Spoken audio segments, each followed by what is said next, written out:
The day everyone called him a hero was the day my life quietly broke, and nobody noticed but me. I'm an old woman now, bones stiff, hands spotted, voice softer than it used to be.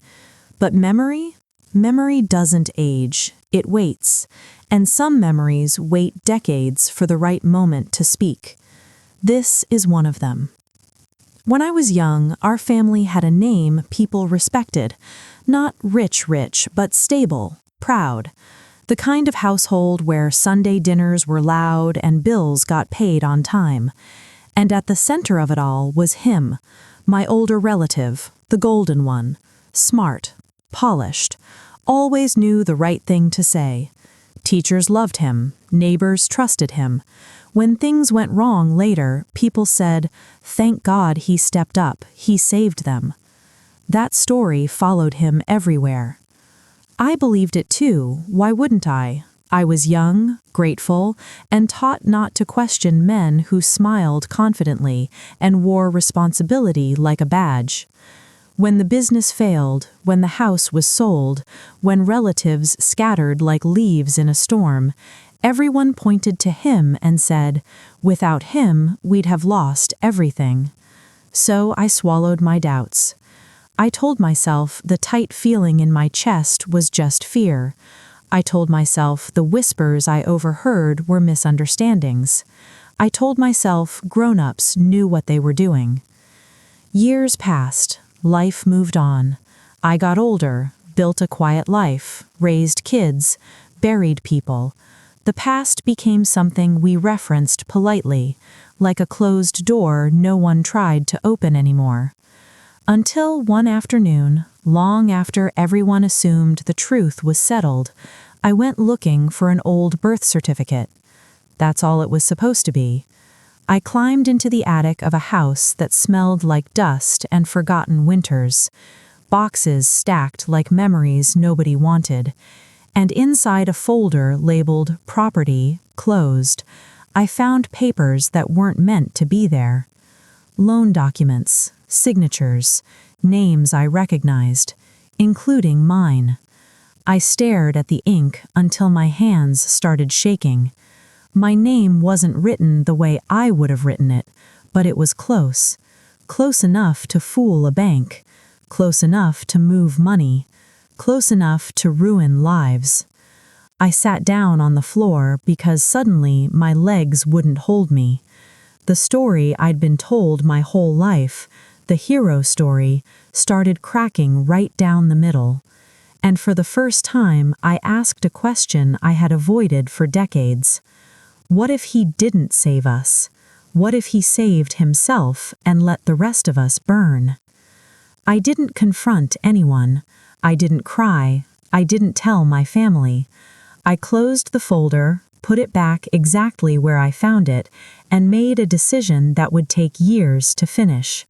Because if I was going to speak, I wasn't going to guess. I was going to prove it. And what I uncovered next made those first papers look merciful. I didn't become suspicious overnight. I became patient. When you live long enough, you learn something powerful. Time scares guilty people more than anger ever could. Anger makes noise. Time makes them careless. I started small. County records, public stuff, the kind of boring paperwork nobody thinks to hide because they assume nobody will ever look. I told my daughter I was tracing family history. That wasn't a lie, I just didn't tell her which history. What I found didn't hit all at once. It came in pieces, like a bad puzzle slowly revealing the picture you don't want to see. The loan that saved the family business? It was taken out in 3 names. Mine, my aunt's, my late father's. None of us had signed it. The signatures matched the forgery in that attic folder. Same pressure marks, same sloppy curl on the last letter.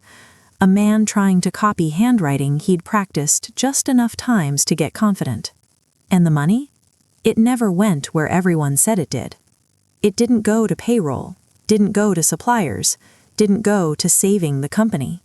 It went into a separate account, opened quietly, closed quietly, used to buy him his first condo, the one everyone praised him for earning through hard work. I remember that condo. I brought a houseplant as a gift. I remember thinking it smelled like new paint and secrets. I kept digging. Bank statements led to shell companies led to tax filings led to something that made my stomach drop. He had written off our collapse as a business loss, while writing himself off as the savior who tried his best. And the worst part? The year everything fell apart, he stood in our living room and promised my mother he'd handle it. Promised her she wouldn't lose the house. 3 months later, foreclosure papers arrived, with her forged signature on the consent page. She died thinking she failed us. That's when my hands stopped shaking. That's when this stopped being about curiosity and turned into something colder. I didn't rush. I didn't confront him at holidays or throw accusations at family dinners. I smiled. I played the role everyone expected, the quiet older woman who didn't want drama. Meanwhile, I made copies, digital ones, physical ones, stored in places he'd never think to check. I talked to a retired clerk who remembered him, talked to a banker who said his name a little too carefully, talked to a lawyer who went silent halfway through reading the documents. "You know," she said slowly, "this wasn't a mistake. This was a plan." That night, I sat alone at my kitchen table and realized something that hurt worse than the betrayal. He hadn't just lied.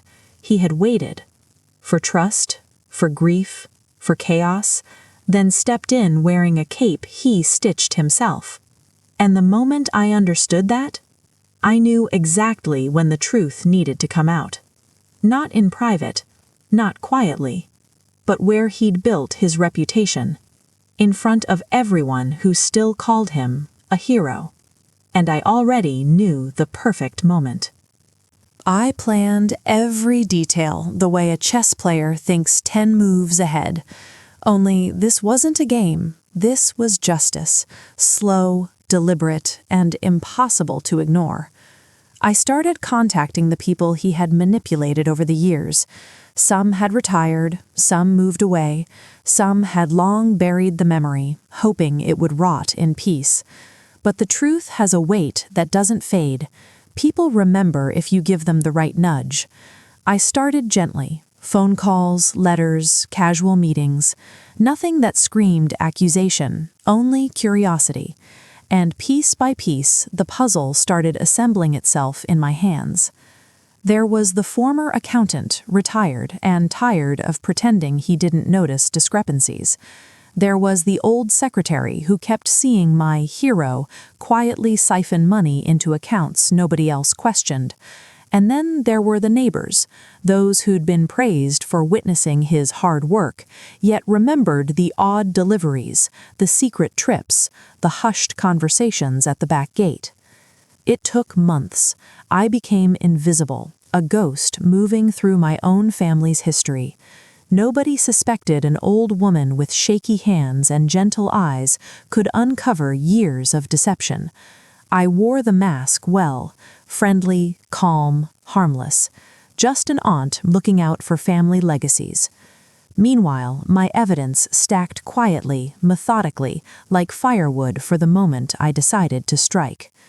The real twist came when I discovered he had started rewriting history before anyone else had even realized it. Family letters, business correspondence, even personal journals were being subtly altered. Every scrap of paper had been curated to reinforce his savior story. And all this time, I had believed him. I had believed everyone else. That's when I realized the true power of patience. I didn't need to shout. I didn't need to confront him directly. He thought he'd built a perfect image, untouchable. But what he didn't know was that I had spent decades learning the system he was exploiting. I understood the law, the finance, the social network of power he relied on. The night I decided to move forward, I laid out a plan like a map across my kitchen table. Copies of every fraudulent signature, bank statements and tax documents meticulously labeled, witnesses lined up and ready, every piece cross-checked, every story corroborated. He had never anticipated someone would be so patient, so quiet, so precise. And the final re-hook hit me in that moment, when I realized the unveiling wouldn't just expose him, it would redefine how everyone remembered him forever. The man everyone called a hero would be revealed as the architect of the family's destruction, and it would happen publicly. I smiled for the first time in years, feeling a cold clarity settle in my chest. He thought he was untouchable. He thought the masks he wore had fooled the world. He hadn't counted on me. And the moment would come soon enough, sooner than he could possibly imagine. He had crafted a lifetime of lies, but he hadn't counted on the woman he underestimated the most. And I was ready. The day came quiet, unremarkable, like any other Tuesday. Perfect cover. He didn't suspect a thing.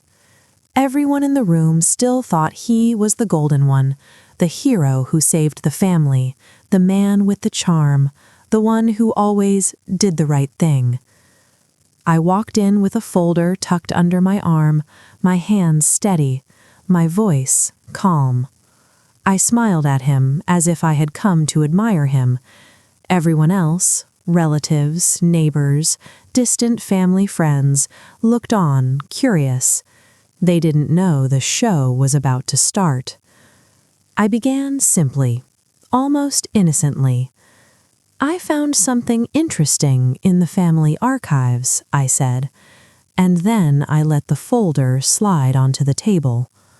One by one, I revealed the papers, forged signatures, bank accounts, shell companies, the condo, the loans that never went to anyone but him. I watched the color drain from his face as decades of carefully curated lies were laid bare. The room fell silent. You could hear a pin drop. The man everyone had called a hero was shrinking under the weight of proof. And then, slowly, I started letting others speak. Former accountants, old neighbors, the secretary who had kept quiet for years. Their voices, calm and factual, echoed through the space.